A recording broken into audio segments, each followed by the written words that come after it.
こんにちは、ザワトレスです。本日紹介するフィギュアはこちら。2008年の7月発売ですね。メーカーはバンダイ。商品名が SIC ボリューム42仮面ライダー電王&桃太郎スイマジンでございます。当時の定価は6000円プラス消費税でございました。そしてこのフィギュアを購入したら初回特典として付いてきたものがこちらでございます。ダイキャスト製の桃太郎スの武器、桃太郎スソードでございます。こちらもね、合わせて紹介したいと思います。いやー、ついにね、電王をレビューする時が来ました。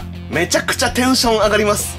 SIC シリーズでの電王に関するフィギュアのリリースはですね、今回のボリューム42、そして次のボリューム43、ガンフォーム&リュータロスイマジン、SIC リミテッド、ロッドフォーム&アックスフォーム、ボリューム44、仮面ライダーゼロノス&デネブイマジン、ボリューム45、電王ライナーフォーム&ゼロノスゼロフォーム、ボリューム47の電王クライマックスフォーム&ウラタロスイマジン、ボリューム48の仮面ライダーガオー&キンタロスイマジン。そしてまだあるんですよ。ここからはね、本のおまけとか、東映ヒーローネット限定とか、あとは魂ウェブ商店の限定ものとかですね。ヒーローサーガ電王スペシャルに付属の仮面ライダー電王ウィングフォーム、魂ネーション2009イベント限定販売の桃太郎スイマジン未契約版、東映ヒーローネット限定販売の超クライマックスフォームとニュー電王、魂ウェブ商店限定のネガ電王、ネガタロスイマジン、そして小花&ナオミ、仮面ライダーユウキ、仮面ライダー G 電王、以上ですね。なんと16商品も発売されております。さすが電王、大人気ですね。実際めちゃくちゃ面白かったですからね。はい、今紹介したフィギュア全部持っておりますので、今後ゆっくりレビューしていきたいと思います。まずは箱を見ていきましょう。 SIC スーパーイマジネイティブ超合金仮面ライダー電王ソードフォーム&桃太郎スイマジン。原型制作は安藤健二さんですね。バンダイ2008メイドインチャイナ。そしていつものバンダイのロゴマークですね。それではね、箱の横を見ていきましょう。右側はこのようになっております。左側はこのようになっております。箱の上側ですね。そして箱の底面でございます。はい、こちらね、箱の裏面でございます。ソードフォーム正面、背面、各種武器等が付属。いいね。電ガッシャー、ソードモード。電ガッシャーって腰につけてる武器を組み合わせてソードにするんですよね。ソードフォームはプラットフォームへ換装可能。関節が稼働し、自由なポーズを取らせることが可能。俺、参上ってやってますね。桃太郎ス、正面、背面、桃太郎ソード。パーツの差し替えにより桃太郎の多彩な表情を再現。いいですね。はい、こちらね、当時の定価である6000円と書かれておりますね。はい、続きましてね、こちらでございます。購入者特典ダイキャスト製桃太郎ソード。裏はですね、このようになっております。はい、それではね、開封していきたいと思います。仮面ライダー電王は2007年に放送されまして、平成ライダーの第8作目でございますね。ブリスターパックは1枚でございました。ちょうど真ん中から左側が電王のパーツで、右側が桃太郎のパーツですね。手のパーツがあって、素体とかあと武器ですね。右側プラットフォームの顔もありますね。プラットフォームのボディのパーツですね。そして気持ち悪い色のコーヒーと桃太郎の手のパーツと武器が入っておりますね。桃太郎がコーヒーを持つ手も入ってますね。はい、こちらですね。電王のマニュアルでございます。2枚開きになっておりますね。電ガッシャーの組み立て方が載ってますね。で、電ガッシャーは分解した場合はこのように取り付けてねと書いておりますね。そしてプラットフォームの換装の仕方が載ってますね。バックルも変えるみたいですね。こちらは桃太郎の顔の変え方とかが載ってますね。なるほどね。裏はアンケートが載ってますね。締め切り2008年。もう14年前ですね。はい、ありがとうございました。電王のマニュアルでございました。それではね、フィギュアを全部ブリスターケースから取り出したいと思います。はい、パーツをすべて並べてみました。では付属パーツの紹介からしていきましょうかね。電王本体と桃太郎本体ですね。後でね、可動範囲とかも調べてみたいと思います。特にね、紹介したいと思うのがこちらですね。電ガッシャーでございます。これ分解できるんですよ、全部。このようにね。で、腰とかにつけるということですね。電王を組み立てるときにね、全部紹介したいと思います。そしてこちらのパーツはですね、プラットフォームに換装するためのパーツですので、組み立てている間にプラットフォームの説明もしたいと思います。はい、電王のね、手首パーツの紹介でございます。こちらプラットフォームと共通でございますね。まずは元々ついていた握り拳のパーツですね。次は手がちょっと開いてる感じのものですね。武器を持たせるための用の手でございます。そしてもう少し手が開いてる感じのパーツでございますね。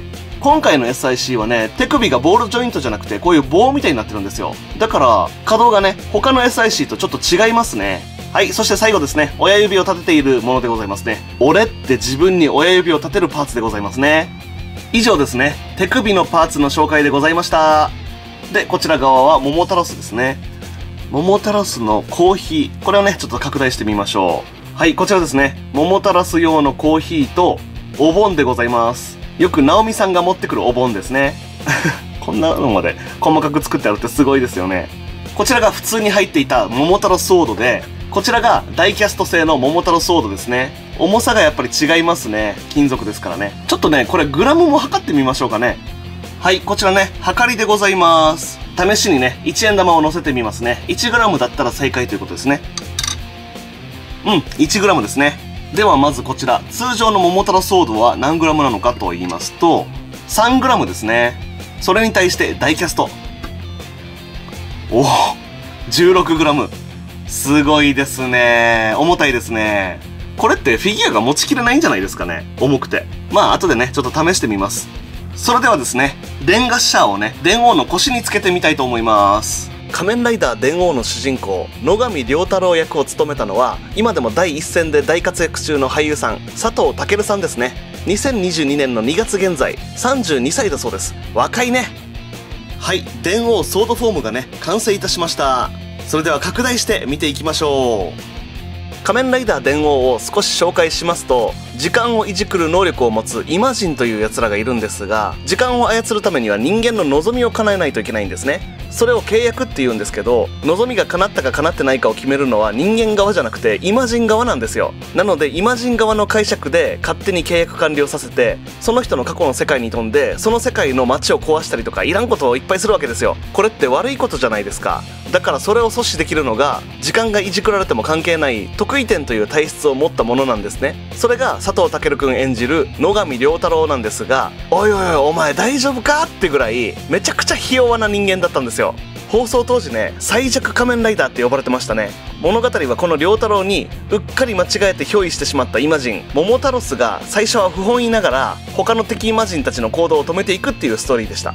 良太郎が変身しただけのプラットフォームという形態はめちゃくちゃ弱いので、桃太郎に憑依してもらって桃太郎の力を合わせて戦うというのがこのソードフォームというものでございます。変身の時に果物の桃が飛んできて頭の中心でパカッと割れてね、それがライダーの目になるっていうのがものすごく衝撃的でしたね。ソードフォームっていうだけあって剣がメインで戦いますね。このフォームではライダーキックはしませんね。ライダーキックは別のフォームで繰り出していました。はい、それではですね、電王の可動範囲をね調べていきたいと思います。まずは首ですね。上下にはこの程度可動しますね。横にはどう曲がるんかな。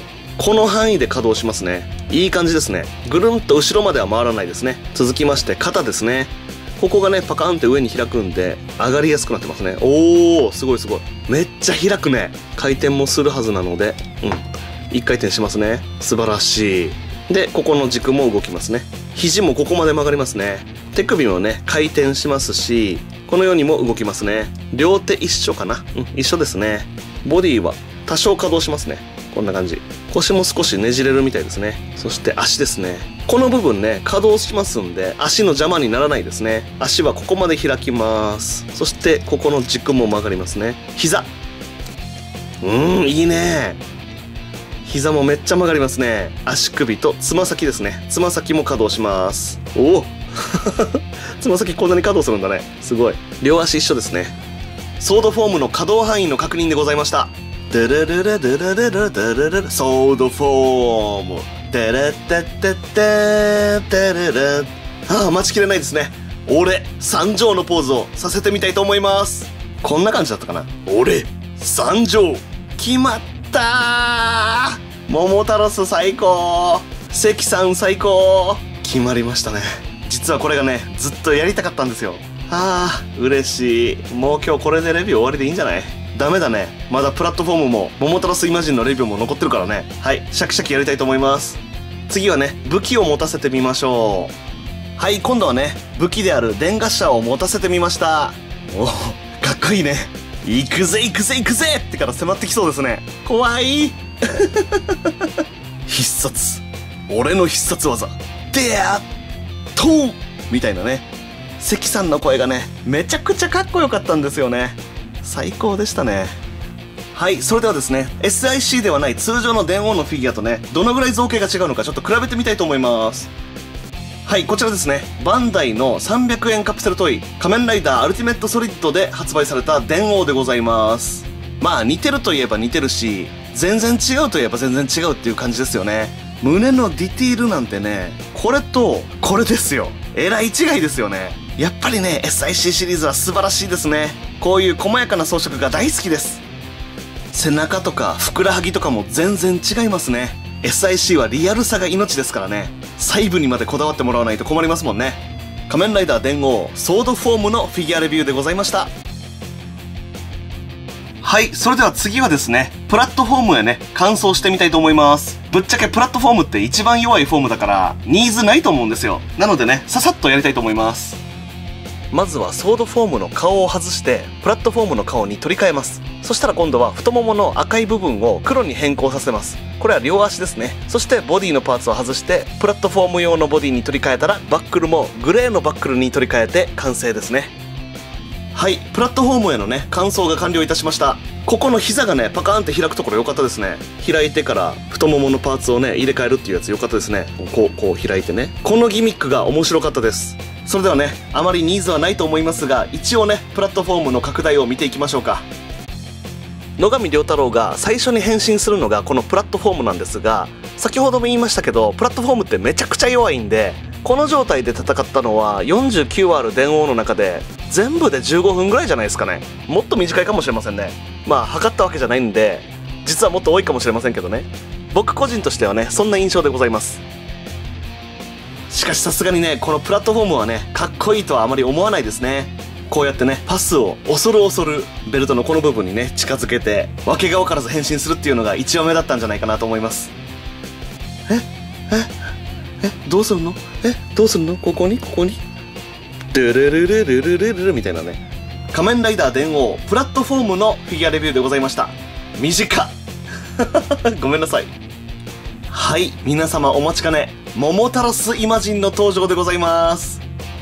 仮面ライダーではほとんどの場合劇場版が1つ作られるんですが、電王はね、放送終了後にも劇場版が作られました。しかも1本じゃなくて何本もですよ。他の仮面ライダー劇場版のゲスト出演という意味じゃなくて、マジで電王メインの劇場版が何本も制作されました。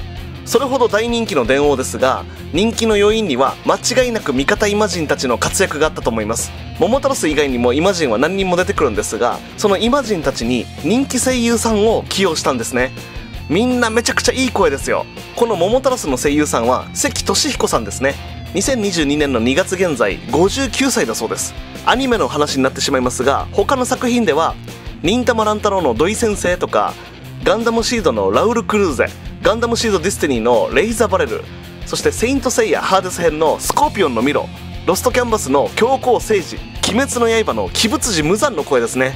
とにかくめちゃくちゃかっこいい声なんですよね。はい、それではね、桃太郎の可動範囲を確認していきましょう。でも大体電王と素体がほとんど一緒みたいなんですよ。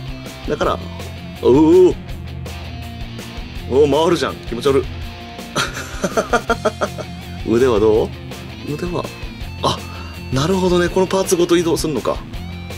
すごいね。うわー、すごい、めっちゃ動く。すごいね、めちゃくちゃ動くね。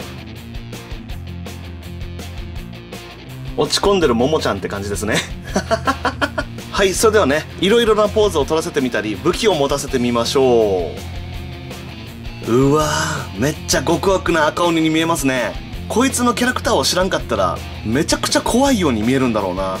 実際はね、相当なギャグ担当でしたよね涙もろいしね、可愛いキャラクターでしたよね、桃太郎って。お前の望みを言え、どんな願いも叶えてやる。お前が差し出す代償は一つ。みたいなね。今回ね、顔の変更パーツがついてるんですよ。しかも2個。これをね、紹介してみたいと思います。まず変えてみますね。今ついているのがノーマルの顔ですね。そして、まぶたを閉じてる顔というのがこれですね。つけてみたいと思います。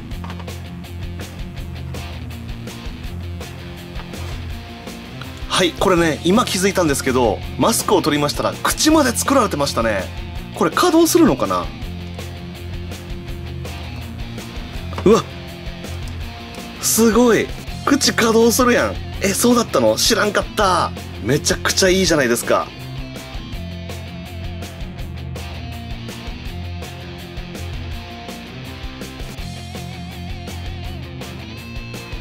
すごいね。